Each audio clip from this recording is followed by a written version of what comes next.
j'espère que vous allez bien. Très contente aujourd'hui de vous retrouver pour un tutoriel maquillage pour les peaux grasses et ou acnéiques parce que c'est une vidéo qui m'a été demandée de nombreuses fois, donc j'avais super hâte de vous partager mes conseils et je me suis dit quel meilleur temps que le retour à l'école pour vous faire cette vidéo là. Alors je vous avais déjà fait un tutoriel maquillage simple et rapide, très naturel pour les adolescentes qui veulent commencer à apprendre à se maquiller. Je vais vous mettre le lien juste ici si vous l'avez pas vu parce que je crois que je l'ai sorti la semaine passée ou l'autre d'avant. Mais aujourd'hui ma vidéo c'est vraiment un spécial peau grasse et acnéique, donc si vous avez des boutons, je vais vous montrer comment on peut les cacher facilement avec du maquillage. Et même chose, si vous avez la peau qui a tendance à briller beaucoup, je vais vous montrer toutes les bonnes techniques et les bons produits à avoir pour vraiment stopper la brillance. Alors vous allez voir ma modèle dans quelques instants parce qu'évidemment j'ai pas fait le maquillage sur moi étant donné que j'ai une peau normale à tendance déshydratée. Je suis allée chercher quelqu'un qui avait vraiment une peau comme j'avais besoin aujourd'hui pour faire la démonstration. Je trouve que c'est assez convaincant et d'ailleurs Sarah était très contente de voir sa peau comme ça après. En passant, je la remercie d'être venue à mon studio parce que c'est pas tout le monde qui ose se montrer le visage complètement nu, pas de maquillage, donc bravo pour ton courage Sarah. Et sur ce, on va commencer le tutoriel tout de suite.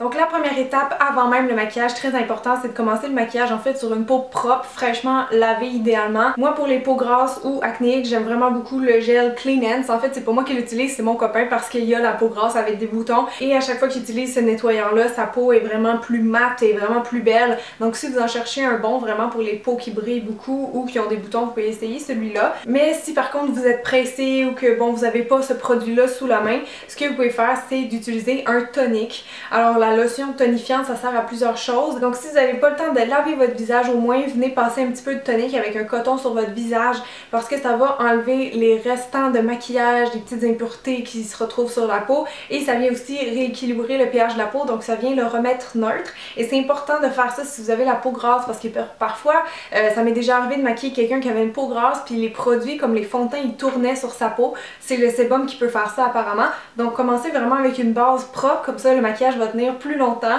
parce que c'est sûr que si vous maquillez directement sur votre peau qui a déjà une petite couche d'huile, ça tiendra pas puis ça va pas faire très beau. Donc vraiment tonique là, c'est un bon conseil que je peux vous donner avant de vous maquiller. Si encore là vous en avez pas chez vous, vous avez peut-être des petites lingettes matifiantes. Moi j'ai celle de Elf ici mais il s'en vend partout en pharmacie. C'est vraiment juste des petites feuilles comme ça qui sont très fines et donc quand vous les pressez sur les zones qui brillent du visage, vous allez voir le papier va devenir un peu comme imbibé. Donc ça j'aime ça pour les retouches. Si vous n'avez pas le temps de vous remaquiller à l'école, traînez ça, faites juste absorber l'excédent d'huile en cours de journée. Donc pour les peaux grasses, ça c'est vraiment un must-have, je pense que vous le savez déjà sûrement. Donc deuxième étape, c'est sûr que moi, peu importe le type de peau, avant d'aller maquiller une peau, je vais l'hydrater. C'est un réflexe de maquilleuse, moi je trouve que l'hydratation de la peau c'est très important. Je sais qu'il y a des peaux grasses qui pensent que c'est pas nécessaire d'hydrater leur peau, mais en fait oui c'est important d'avoir une crème qui va avoir beaucoup d'eau dedans, pas vraiment une crème lourde avec de l'huile parce que non ça fera pas pour votre type de peau, mais vraiment une bonne crème hydratante qui va aller redonner de l'eau à votre peau, c'est important parce que souvent les soins anti-acné sont desséchants, donc là vous allez avoir vraiment comme des petites peaux mortes qui vont se retrouver sur le visage et si vous maquillez par-dessus ça, ça fera pas beau, ça va pas être naturel. Donc moi je trouve que c'est quand même important d'hydrater sa peau si on a une peau grasse. Il existe des crèmes qui ont un fini mat, donc ça paraît vraiment pas que vous avez mis de la crème, mais au moins ça va donner le confort à votre peau. Par exemple, encore une fois dans Clean Hands, c'est un nouveau produit chez Avène, c'est le Clean Hands Expert. Donc ça travaille les boutons et les points noirs et ça a vraiment un fini mat, vous allez le voir sur la peau de Sarah de toute façon. Sinon je sais aussi que dans la Roche-Posay il y a le Effaclar M, j'ai jamais testé mais je sais qu'il y a beaucoup de gens qui l'aiment parce qu'il fait vraiment un fini très mat. Donc troisième étape, là on rentre vraiment dans la partie maquillage. Alors premièrement pour votre visage, là, vraiment la première étape de votre routine teint, je vous dirais d'utiliser une base pour le visage pour faire durer votre maquillage du teint toute la journée. Parce que si vous avez une peau grasse, que vous mettez du fond de teint, tout ça, vous allez sûrement remarquer que souvent ça tient pas vraiment jusqu'à la fin de la journée. C'est pas vraiment quelque chose qui va marcher pour les boutons la base, mais vraiment plus un conseil pour les peaux grasses. Vous pouvez mettre un primer avant le fond de teint. Donc ici il y en a une que j'aime beaucoup que je vais utiliser sur Sarah, c'est la Stay Flawless 15 Hour Primer de chez Benefit que j'aime vraiment spécialement juste pour les peaux grasses ou mixtes là, mais spécialement pour les peaux grasses parce qu'elle a un petit effet un peu menthol, on l'applique directement dans le visage et ça fait vraiment comme un aimant à maquillage, donc quand vous mettez le fond de teint par dessus ça aide vraiment à faire tenir toute la journée. Faites Faites attention par contre, la majorité des primers vendus en magasin, ils sont avec un peu de silicone dedans parce qu'ils ont un effet lissant. La majorité des primers, c'est vraiment ça. Mais si vous avez la peau grasse, évitez parce que ça se peut que ça ait trop d'huile, que ça vous donne des boutons ou que tout simplement ça fasse pas tenir le maquillage comme faut sur vous. Donc vraiment peau grasse, essayez celui-là. Et si jamais vous avez les pores dilatés, puisque c'est souvent relié avec ce type de peau-là, vous pouvez essayer le Porefessional. Ils disent que c'est un baume qui réduit l'apparence des pores. Donc évidemment c'est pas un soin, c'est vraiment du maquillage. Mais ça marche là, c'est tellement fou. Vous en mettez un petit peu sur les zones à problème, là, vraiment ce que les pores brillent puis sont dilatés. Et ça fait tellement beau, c'est un beau petit fini soyeux aussi. Donc essayez-la si vous la connaissez pas encore, c'est vraiment un produit qui change la vie, je vous le dis. Ensuite pour ce qui est du fond de teint, ma préférence personnelle, ça va être d'utiliser un fond de teint liquide avec une couvrance légère.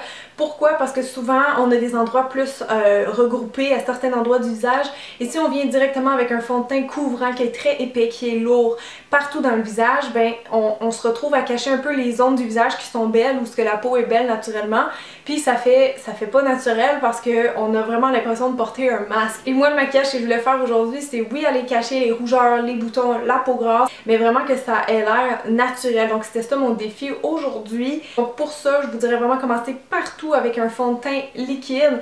Donc moi aujourd'hui j'ai utilisé le visage et corps de chez MAC parce que c'est un de mes all-time favorites, mais vous pouvez utiliser celui que vous voulez. Et pour l'appliquer, très important, je suis venue avec une éponge comme ça. C'est des éponges qu'on peut utiliser mouillées, donc ça fait encore plus naturel à l'application. Et la technique c'est simple, vous avez juste à tapoter comme ça partout dans le visage. Donc quand vous tapotez, ça va vraiment comme construire un petit peu de la couvrance et ça va vraiment venir cacher tout ce qui est rougeur, boutons, etc.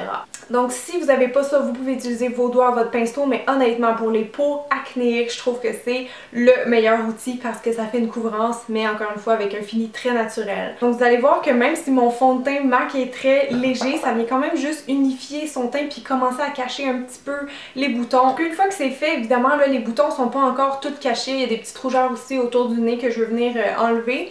Là c'est le temps d'utiliser un correcteur ou un fond de teint qui est plus épais. Moi sur Sarah j'ai utilisé le correcteur en bâton comme ça de Studio Makeup.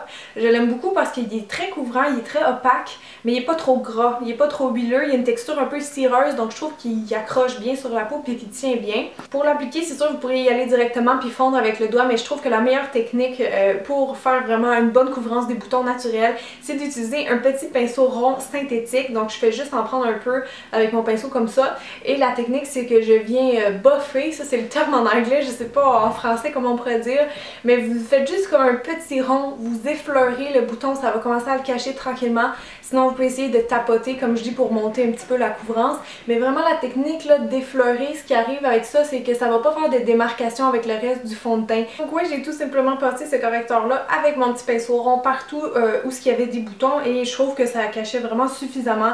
En fait la seule chose qu'on peut pas cacher avec le maquillage, c'est l'effet 3D. Ça va toujours rester malheureusement, mais tout ce qui est vraiment la rougeur du bouton, ça on peut vraiment venir le neutraliser puis le cacher avec du maquillage. Donc là on est rendu à la dernière étape. Évidemment son teint est bien unifié, on est venu cacher les boutons. La dernière chose qui manque évidemment c'est de poudrer, un pour fixer tout ça mais aussi pour aller matifier la peau parce que si vous avez la peau grasse, ben ça brille beaucoup, surtout que j'ai utilisé un fond de teint liquide, alors il faut aller vraiment fixer ça en place.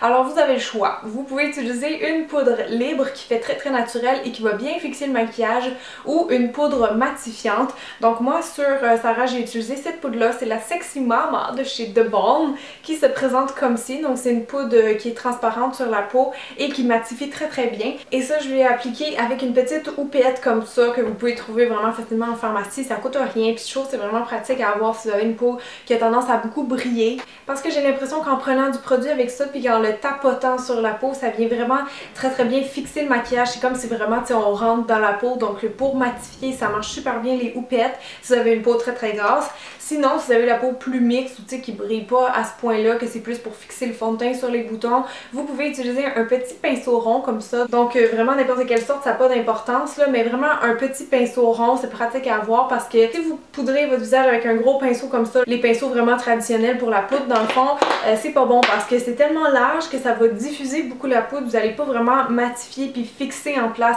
Donc ça vous prend absolument un petit pinceau comme ça pour vraiment aller tapoter chaque zone qui brille et je vous jure que votre maquillage va tenir tellement plus longtemps si vous utilisez ça que les gros pinceaux traditionnels comme ça. Pour terminer son maquillage, j'ai vaporisé un petit peu de ça, c'est l'eau de beauté de Caudalie. Normalement j'utilise le Fix Plus de MAC là, pour venir fixer le maquillage, mais je trouve qu'il y a un effet un petit peu lumineux, donc je me suis dit que j'allais essayer celle-là sur elle, juste pour absorber, tu sais, si on a trop poudré, que ça fasse plus naturel. Vous pouvez terminer avec un fixatif de maquillage.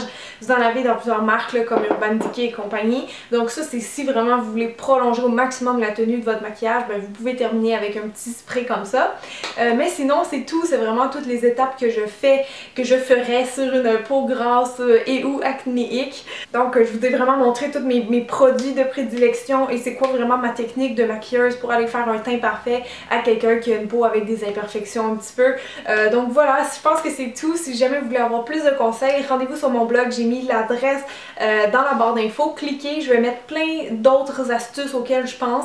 Donc merci beaucoup d'avoir regardé la vidéo tout le monde. J'espère que vous allez la partager si vous, ça vous a aidé. Comme ça, on va pouvoir aider le plus de gens possible. Vive YouTube, vive les médias sociaux. C'est important de partager vraiment si vous avez apprécié mon travail. Et donc merci beaucoup pour votre temps. Passez une super bonne journée. Je vous aime gros gros gros. Puis on se dit à très bientôt. Bye tout le monde! J'ai faim. Vous avez juste... The knows that I'm alive. Every day it's Saturday night. Jaco, tu viens-tu dans la vidéo, mon chat? Oh mon beau chaton d'amour, tout endormi. Oh, c'était cute. Oh, t'es tout doux, tout chaud. Oh, t'es tellement fin. Oh, t'es fatiguée. Oh, t'es un petit bébé. Oh, t'es un petit bébé fatigué. Oh, pauvre bébé chat, viens, on va aller se coucher. Bye tout le monde, nous on s'en va faire la sieste. Bye bye.